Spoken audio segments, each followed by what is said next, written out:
हिरे माझा मितवा मालिकेच्या आजच्या भागामध्ये आपण पाहणार आहोत की शिवने आता सगळ्यांनाच गाजरचा हलवा देऊन सगळ्यांचं मन एका झटक्यात जपलेलं असतं आणि त्यासोबत सगळ्यांना आता तिने एक व्याख्या सांगितलेली असते. म्हणजे जसं की गाजरचा हलवा हा जरा युनिक कन्सेप्ट आहे आणि तो खाल्ल्यानंतर प्रत्येकाला प्रत्येकाची एक आठवण ताजी होते. तसंच आपल्या या कलेक्शनचं सुद्धा आहे. पण त्याच वेळेला लावण्यामध्ये पडते आणि म्हणते की तुझ्या या गाजरच्या हलव्यामुळे आपली कॅचलाईन डिसाईड होणार नाही आहे. कॅचलाईन डिसाईडच नाही झाली तर पुढे आपण वर्क कसं करणार आहोत. तर आता अर्णवही सांगत असतो ईश्वरीला की हो ईश्वरी, तू बोलते आहेस ते एका बाजूला राहिलं, पण कॅचलाईनही मिळायला हवी, कारण अजूनही ना कॅचलाईन मिळत नाही आहे. त्यामुळे सोशल मीडिया टीमलासुद्धा मी काही सांगू शकत नाही आहे. आपलं हे सोशल मीडिया प्लॅटफॉर्मवर जेव्हा ही कॅचलाईन जाईल तेव्हासुद्धा आपल्याला प्रतिसाद यायला हवा आणि यासाठी प्रयत्न सुरू आहेत कॅचलाईन काढायचा, असं देखील आता अर्णव हा ईश्वरीला बोलत असतो. तर ईश्वरी सगळ्यांना सांगत असते की यासाठी माझ्याकडे भन्नाट अशी कल्पना आहे. ती कल्पना तुम्ही एकदा का ऐकली ना तर बघा, मला या सगळ्यामधून खूप जास्त वेगळी कन्सेप्ट मिळेल आणि तुम्ही एकदा ट्राय तर करून बघा, असं देखील आता तिनं सांगितलेलं असतं. आणि जेव्हा ती इतक्या पोटतिडकीने सांगत असते तेव्हा मात्र सोशल मीडिया टीमला मी लगेचच बोलवून घेतो आणि आपण पुढची मिटिंग आहे ना गेस्ट रूममध्ये करूया, असं देखील आता अर्णवचं नक्की होतं. म्हणून अर्णव सगळ्या गेस्टना गेस्ट रूममध्ये घेऊन जातो आणि तिथेच पुढची मिटिंग करायचं ठरवतो. त्याच वेळेला आता तो इथे असणाऱ्या या लावण्याला सुद्धा सांगत असतो की चल आता आपण डायरेक्ट तिकडेच भेटूया. लावण्याची खूप जास्त चिडचिड होत असते, कारण लावण्याला कळत असतं की अर्णव जो आहे तो ईश्वरीमध्ये खूप जास्त गुंतत चाललेला आहे आणि त्यामुळेच ना आता तिला राग येत असतो आणि ती रागातच पाहत असते. पण ती म्हणत असते की काही झालं ना तरी ही ईश्वरी काहीच करू शकणार नाही आहे, कारण मी अशी वाट लावली आहे ना की या सात्विक फॅशनला लॉक लावायची वेळ आलेली आहे, असं देखील आता लावण्य एकटीच बडबडत असते.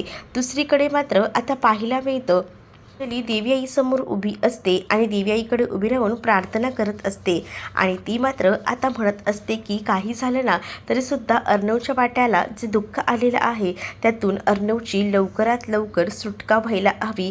काही झालं तरीसुद्धा देवा काही कर आणि नवीन काहीतरी कर, पण आमच्या अर्णवच्या बाबतीत असं काही आणू नकोस संकट, असं देखील ती आता म्हणत असते. त्याच वेळेला राकेश आता मामीकडे आलेला असतो आणि तो म्हणत असतो की काय झालं आहे अंजली, सकाळी तर पूजा करून बसली होती, मग आता पुन्हा का पूजा करत आहे. त्याच वेळेला अहो अर्णववर मोठं संकट आलंय ना, मग त्यासाठी अंजली ह्या सगळ्याची तयारी करते.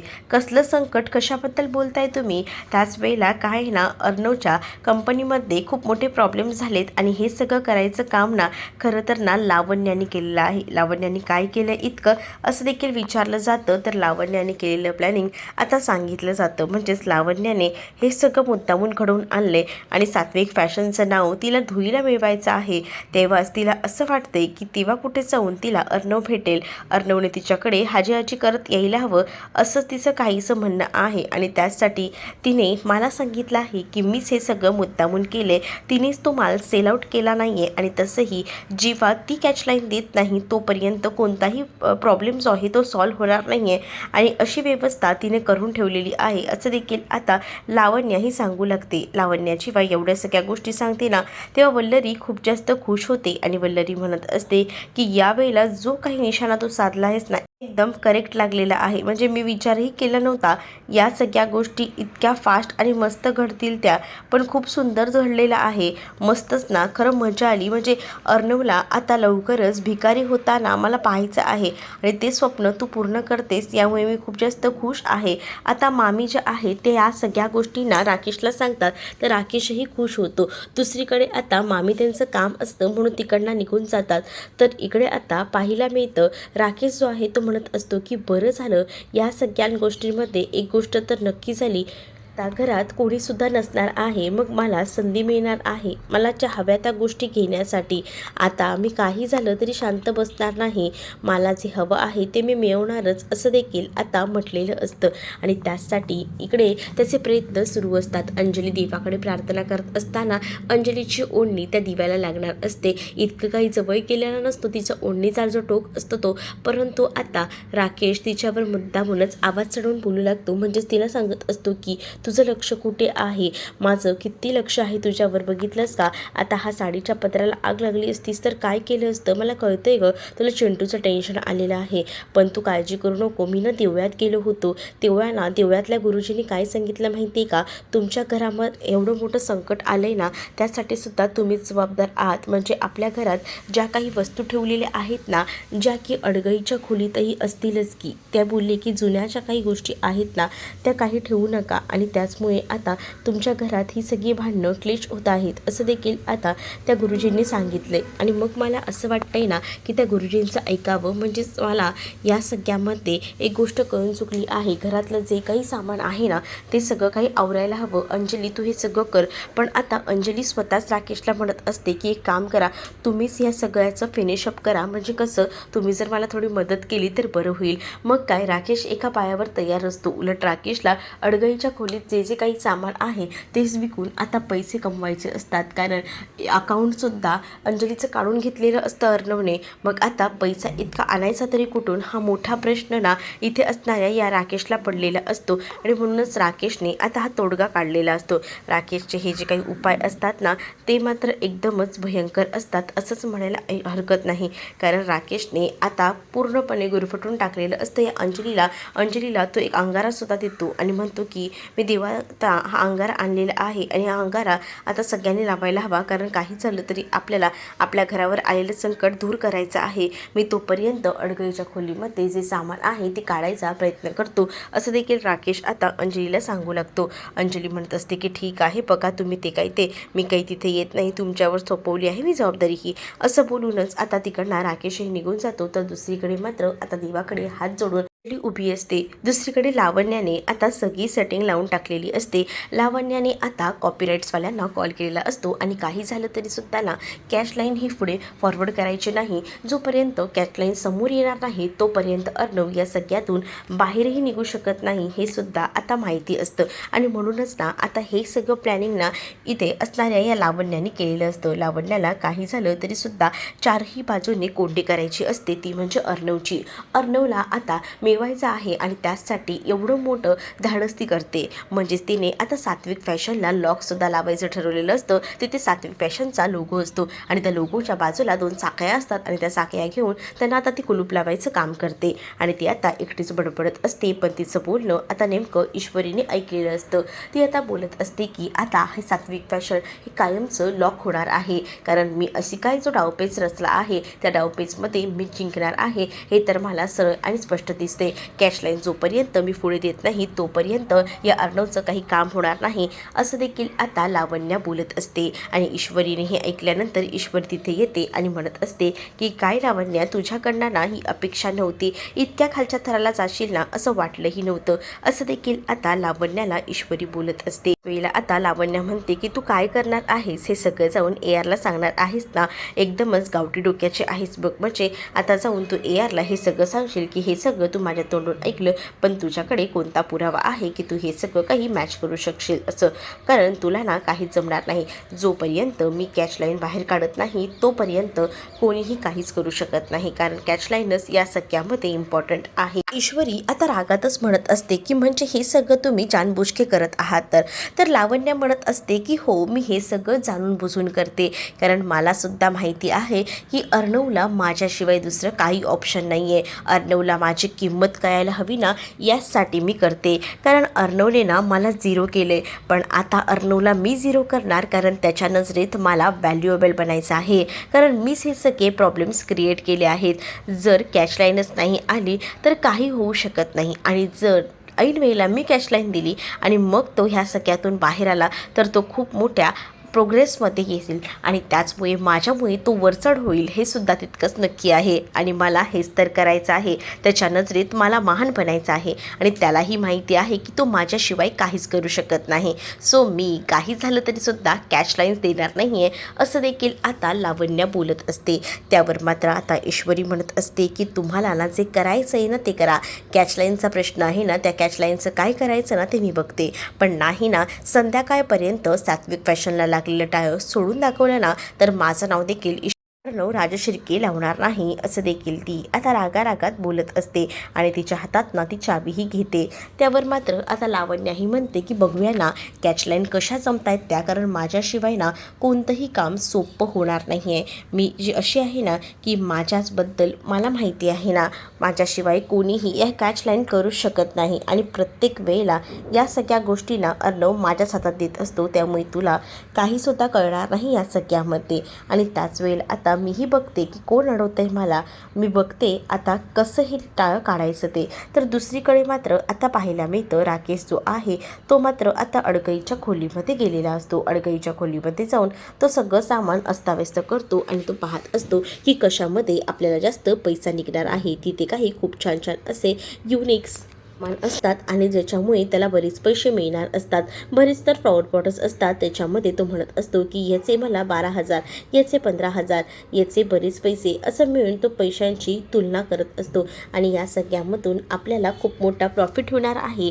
हे देखील त्याच्या डोक्यामध्ये फिट असतं आणि त्यासाठी त्याने सगळ्या गोष्टी व्यवस्थित ऑर्गनाईज केलेल्या असतात. या पैशांमधून आपल्याला त्या माणसाच्या तोंडावर पैसे फेकून मारायचे आहेत आणि यासाठी आपण हे सगळं करत आहोत असं देखील त्याच्या डोक्यामध्ये असतं आणि म्हणूनच तो बरोबर ते प्रयत्न करत असतो. आणि जेव्हा हे सगळे प्रयत्न तो करतो ना तेव्हा मात्र त्याला खूप जास्त आनंद होतो. तो म्हणत असतो की वा, तुम्हाला वाटत असेल की या सगळ्यामध्ये मी अडकेन, पण नाही, तुमचा काहीतरी गैरसमज आहे. मी उलट आहे ना या सगळ्यामधून हळूहळू का होईना मी बाहेर पडत आहे, पण आता ना या पैशांमधून मी लवकरच मला जे हवं आहे ना ते साध्य करेन असं आता राकेश बोलत असतो. आणि राकेश म्हणतो की चिंटुकल्या, तुला काय वाटलं की तू मला या सगळ्यामध्ये अडकवशील आणि मग तुला काहीच भेटणार नाही, पण आता बघ मी असा प्लॅन केला आहे ना की मला सगळ्या गोष्टी भेटतील आणि मग विचार कर तू कसा अडकशील ते असं देखील आता तो म्हणत असतो. आणि त्याच वेळेला आता तो म्हणतो की चला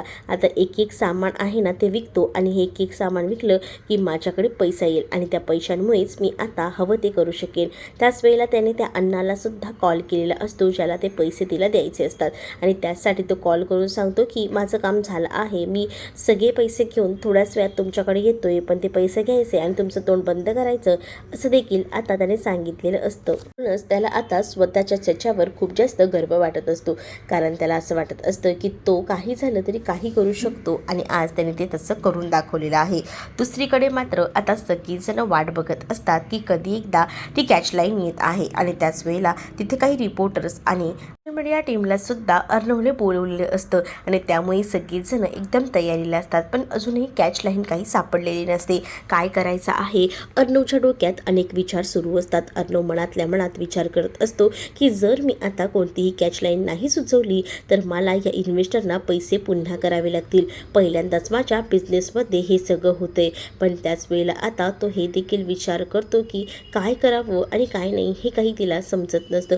लावण्य आता फक्त आणि फक्त मजा बघत असते. तिला माहिती आहे अचूक वेळेला आपण तो निशाणा साधायचा, पण इतक्यात तरी हे सगळं काही घडवून आणायचं नाही हे सुद्धा तिच्या माइंडमध्ये आता फिक्स असतं आणि त्यासाठी तिचे आता प्रयत्न हे सुरू असतात.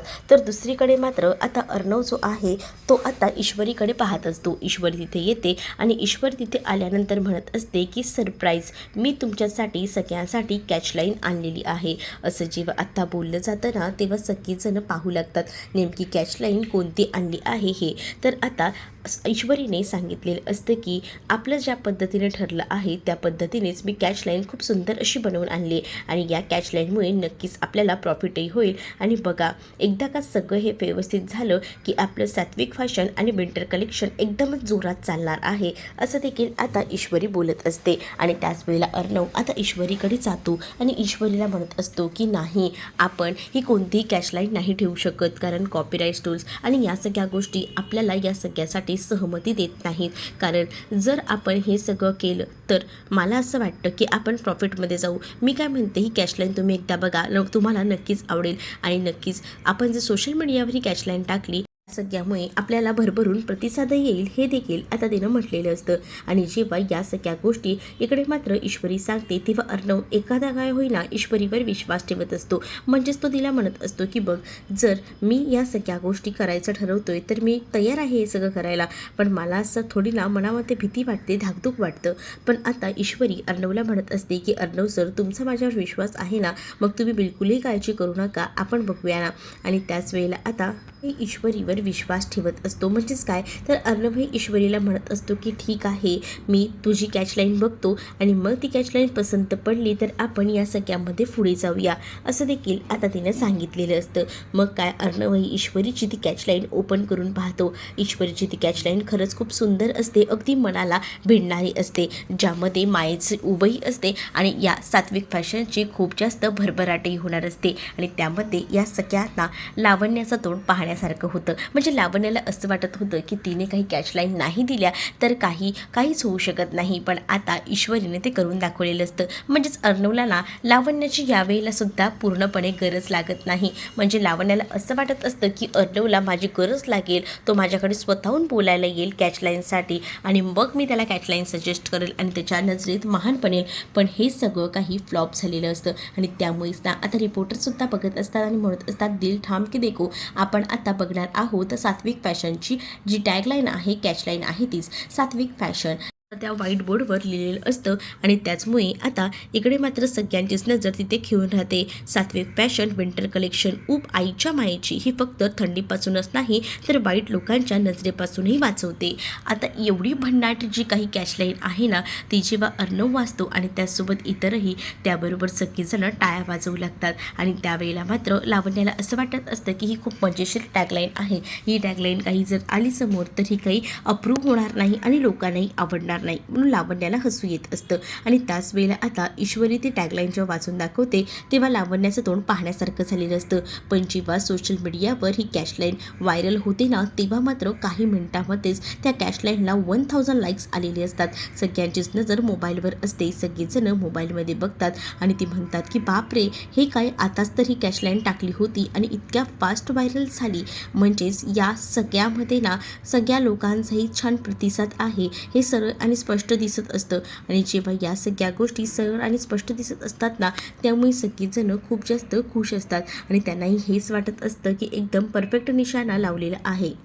इकडे आता अर्णवला सुद्धा आपल्या आईची आठवण येते. म्हणजे त्याची आई जशी की त्याची खूप जास्त काळजी घ्यायची. आणि त्याच वेळेला आता त्याला हे सगळे दिवस आठवतात ना, तेव्हा मात्र आता तो त्या सगळ्या आठवणींमध्ये हरवून जातो. कारण त्याची आईसुद्धा ना, तो लहान असताना त्याच्या मागे पुढे करायची, त्याला हवं नको ते सगळं काही बघायची. आणि त्यामुळे त्याला आईची आठवण येऊ लागते. आणि खरं तर सात्विकाचे नाव आहे त्याच्या आईचंच आहे. त्याच नावाने ही फॅशन कंपनी त्यांनी सुरू केली होती. आणि आज हे सात्विक कंपनीचं नाव धुईला मिळणार होतं, पण त्याच सात्विका कंपनीचं नाव ईश्वरीने धुईस मिळू दिलेलं नसतं. अर्णवची ही इच्छा ईश्वरीने पूर्ण केलेली असते. आणि अर्णवसुद्धा आता आपला मोबाईल बाहेर काढून पाहतो, तेव्हा आता ती टॅगलाईन बघत असतो आणि त्याला हजारो लाईक्स येत असतात. आणि लोकांना ती टॅगलाईन खूप जास्त आवडते आणि त्यांना ही टॅगलाईन आवडल्यामुळे एवढे लाईक्स आलेले असतात ना की लोकांना आता खूप छान प्रतिसादसुद्धा मिळालेला असतो. हे सगळं बघून मात्र आता लावण्याने डोक्याला हात लावून घेतलेला असतो. कारण लावण्याला असं वाटत असतं की ही कॅचलाईन कोणाला आवडणार नाही आणि आपल्या अप्रुव्हलशिवाय काहीच होणार नाही.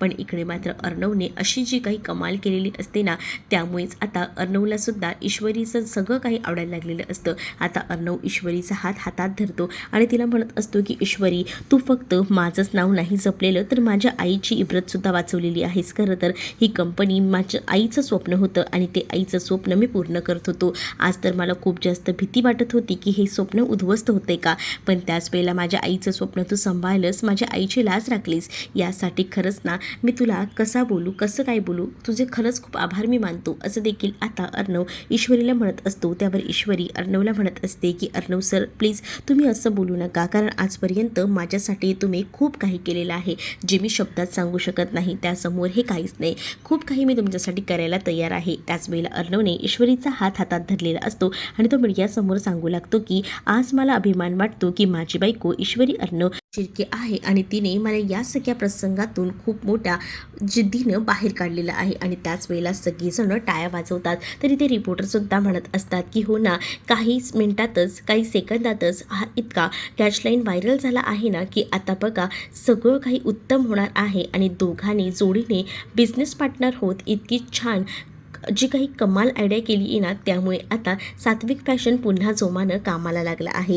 हे देखील तितकंच आता रिपोर्टर बोलत असतात. त्यामुळे आता इथे मात्र असणाऱ्या या ईश्वरीच्या डोळ्यात अक्षरशः पाणी आलेलं असतं. ते आनंदाश्रूच असतात असंच म्हणायला हरकत नाही. तर अर्णव मात्र ईश्वरीचा हात हातात धरत म्हणत असतो की हे सगळं काही ना तुझ्यामुळे पॉसिबल झालेलं आहे.